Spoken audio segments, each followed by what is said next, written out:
BRS ప్రభుత్వం ఉన్నప్పుడు చూసి అప్పుడు బాగా చూసిర్రు. కేసీఆర్ ఉన్నప్పుడు చూసిర్రు.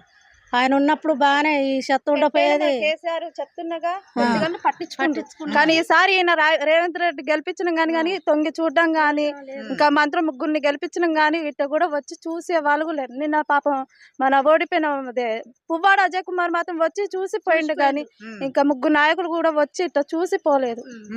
నిన్న వచ్చిలట కదా వాళ్ళు రోడ్డు మీద వచ్చిన సంగతి మాకు తెలియదండి. ఇక మా పనులు ఇట్లా అల్లో కళ్ళలో పెడితే బట్టలు ఉతుకున్నాను కూడా లేవు కదా. మా పని కాదు, మా కోస కాదు. అక్కడ ఎవరు మీకు 10,000 ప్రకటించిల్లట. అంటే ఎవరైతే మునిగి 1000 ఇల్లు మునిగి ఉంటుందా దగ్గర 1000 పైనే ఉంటది.